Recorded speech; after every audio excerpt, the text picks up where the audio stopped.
No, thank you very much, Deputy Chairperson of the National Council of Provinces. Now, Commander-in-Chief of the Economic Emancipation Movement.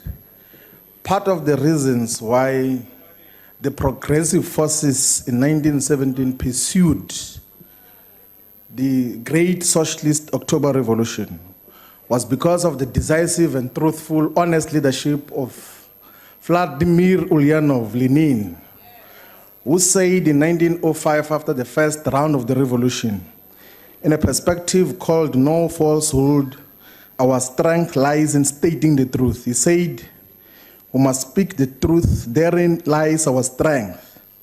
And the masses, the people, the multitude will decide in actual practice, after the struggle, whether we've got that strength." And this was affirmed by another Marxist-Leninist, Amilcar Cabral, the great agricultural engineer from Guinea-Bissau, who said, "Hide nothing from the truth and nothing from the masses. Tell no lies, expose lies whenever they are told. Mark no difficulties, mistakes, failures.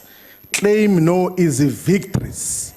That is the context within which we want to expose some of the issues that were being dealt with here. Now, the theme of the SONA address by the President was on dreams. Now, the synonyms of dreams are in the first category, illusions and hallucinations. And in the second category is imaginations and aspirations. We will determine in which category does this dream of the President fall in. Is it in the first category or in the second category? I'm a bit worried because when he announced the TOS team, which is going to be dealing with the private public growth initiative, he mentioned the Van Zyl Slabet. You must go and check on YouTube. He said you are going to have a Van Zyl Slabet as part of that committee. Now, Van Zyl Slabet is dead. He died in 2010. He was part of the elite pact that got us to where we are now of economic servitude. So it looks like you draw inspiration even from white ancestors. I thought only the ones who are alive inspire you. You even mention them there. Wittingly or unwittingly is part of the issues that they define your character in terms of these issues. What are the truths that we have to deal with?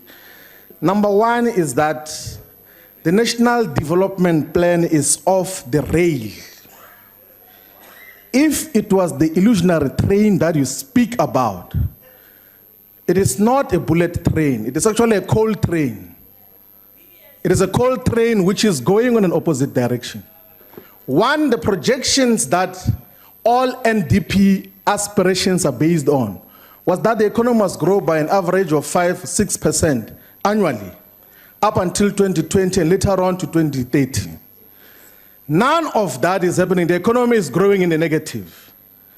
You had said that you're going to create jobs. Actually, in terms of the objectives, in the current print of the NDP, is that unemployment next year, 2020, must be 14%. Next year, there won't be unemployment of 14%. It will be worse. It will be the 9.9 million people. Actually, it will be 10 million people who will be looking for jobs, are capable of working, and cannot find those jobs. That is what will be the realities of next year. So this NDP that you want to impose on us is off the rail. It's a coal train that is going on a different direction. And you still want to impose that as an agenda that must guide the whole of South Africa towards 2030. It is one of the things that we have to expose. So it's one of the things that we're dealing with. Fact number two is that the South Africa's debt to GDP ratio is approaching 60%. So the state collectively owes more than 3 trillion rands. One of the biggest expenditure items in the budget currently is debt services, more than 200 billion rands. Out of the resources, the little limited resources that we have to service the debt, and it is just paying the interests. We have an existing budget deficit, meaning that There are expenditure items that have been allocated for, but the money is not there, meaning that you must go back to the market to borrow the money. Maybe that is the reason why you cannot say boldly here that you are going to build a bullet train because there is no money to do so. You cannot say here that you are going to build a city because there is no money to do so. Now, Minister of Finance, if we were to make a thorough analysis of revenue growth from 1994 up until now, there is no foreseeable future that even in the next 20 years, if the revenue grows in the same pattern it has in the past 25 years, we will be able to deal with these dreams. Let's call them solutions that were given by the president. It will never happen. There is no plan in terms of how we're going to deal with the revenue growth. The revenue sources are shrinking because the economy is not growing. And jobs are being lost. It means that the number of people who contribute to the revenue is going to be declined. Now, what must be done? What is to be done? What must happen in terms of moving forward? I think you need to write faster now because we're going to give you the clearest perspective. One is that you must stabilize energy supply. And that is not going to happen through the unbundling of Eskom in the manner that has been conceptualized by Investec. That unbundling of chief restructuring officers is in an Investec document.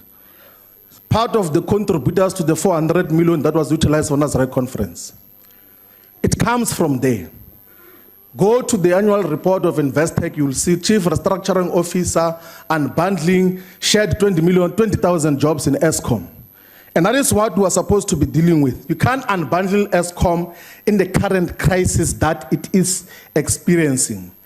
If there is any unbundling that should happen in Eskom, it should be to create a state-owned renewable energies, a company, state-owned renewable energy component of Eskom that is going to harvest the wind and the sun to create sustainable and renewable energy.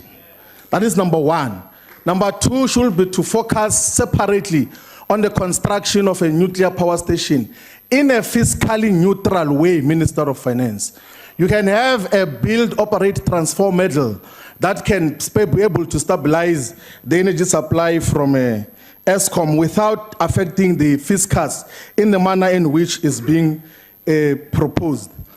What you need to do also is that we must industrialize South Africa, not in the form of the special economic zones that have been attempted currently. Collectively, we have got special economic zones in Kuha and Atlantis, in East London. One has been declared now in Mpumalanga, in Komanti Port, and in Musina. I know there's an intention to declare another one in Tshwane. And there's one in OR Tambo. All of those special economic zones have not, for the past 25 years, created more than 10,000 jobs.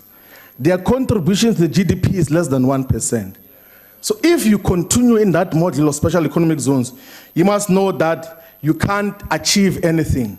What is to be done? You have to pursue what Alice Amsden calls late industrialization. What are the components of those? One is that you must use borrowed technology. You can't invent now. Innovation happened with the first wave of industrialization. We can't innovate now. It happened the second wave of industrialization. Now we must borrow technology. We must use state subsidies and protection of these industries. We must use the buying power of the state to drive local industrial expansion. The state in its entirety, all its entities, government, expends more than R1 trillion every year on procurement. And who is the ultimate beneficiary of that in buying the cars, the electronics, because all of them are made outside South Africa? It's the multinational corporations, which in turn are subsidized here in South Africa. We spend billions of rands giving to Mercedes-Benz, to Toyota, to BMW and all of those things without developing our own capacity to manufacture our own cars. We need to industrialize domestically and utilize the buying power of the state in order to make sure that we have got sustainable jobs in all the areas. So we must pursue what we call in the EFF Elections Manifesto, inward industrialization with export capacity. That is one thing that you have to look into. You made a commitment before that you want to create a sovereign wealth fund. You have not done so. A sovereign wealth fund has to be created so that even these FDI that you are chasing, when some of them come, you match rand per rand in terms of investments. That must happen here in South Africa. But in the current framework, this FDI is not going to help you with the developmental challenges that we're confronting in South Africa. Go and read development history, economic development history. Heterodox economics are writing that the person who's going to sweep on behalf of the ANC today won't understand what heterodox economics is. You will understand the context that in the history of economic development, there has never been an economy that is developed through FDI. That can be your priority number one. There has to be development of productive forces here in South Africa, and anyone who comes as a reaction to the economic development that is happening domestically. That is what you have to look into. Also, you must reconceptualize your understanding of a developmental state, because you always throw developmental state, and what we have in South Africa is not a developmental state. A developmental state is autonomous from capitalist influences. When the commander-in-chief says that this imaginary influence that we have on capital is not there, he is pointing to the fact that we are not running a developmental state. A developmental state must be autonomous from capitalist influences. It must be able to direct where investment happens, the content, the form, the pace of investments that happen. But you are not doing so. Instead, the capitalists are the ones who are telling you what to do. That is why the Minerals and Petroleum Resources Development Act was withdrawn in order to allow Total to continue with the exploration in Mossel Bay. You are not in control. That is why NARSPAS is going to delist from the Johannesburg Stock Exchange.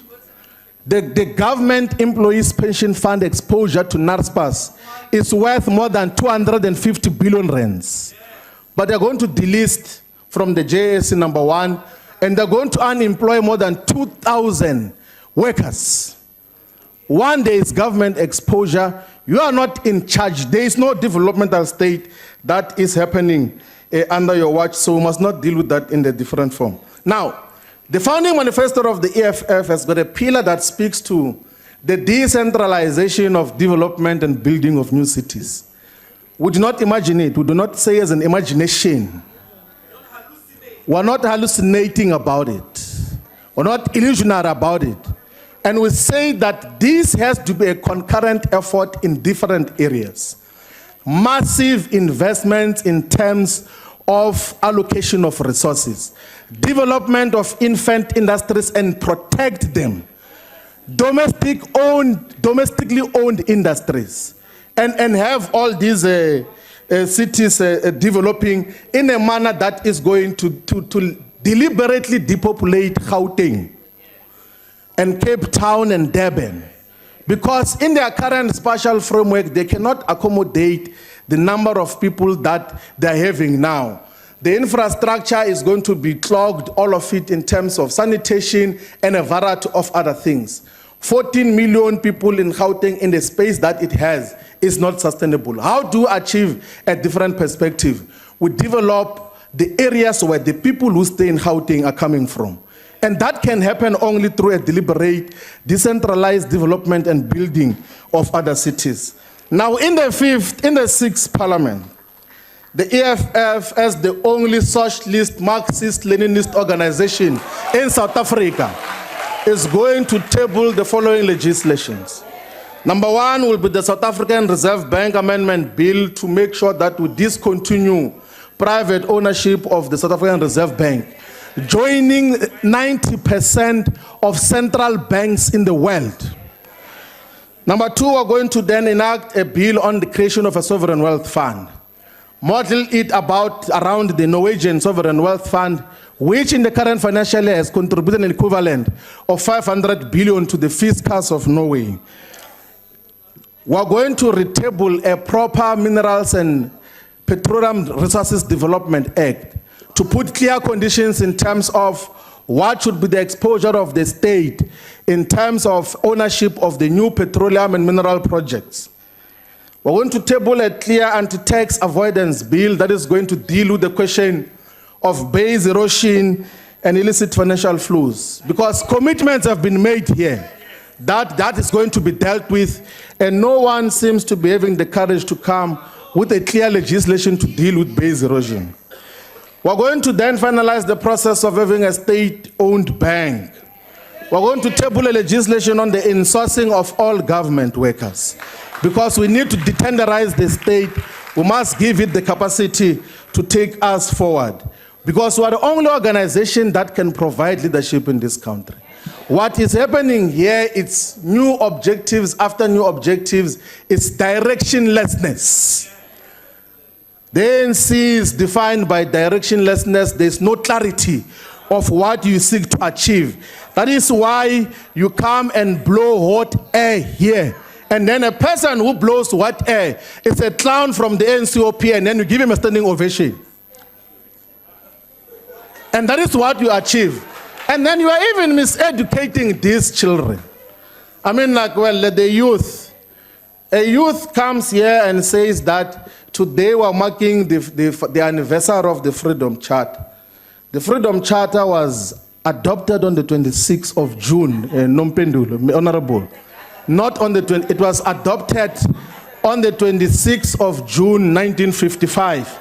And amongst other things, it says that the mineral wealth beneath the soil, the banks and monopoly industries shall be transferred to the ownership of the people as a whole. And that is the agenda that we must commonly pursue as the 6th Parliament. Thank you very much. Thank you, Honorable Shivambu. The Honorable Minister of Trade and Industry.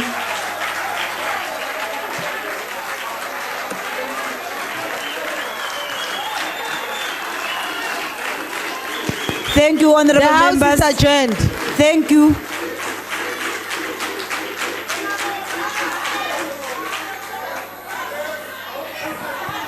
You may continue, Minister.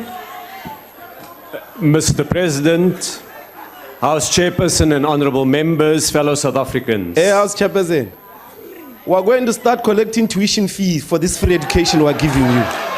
Yeah.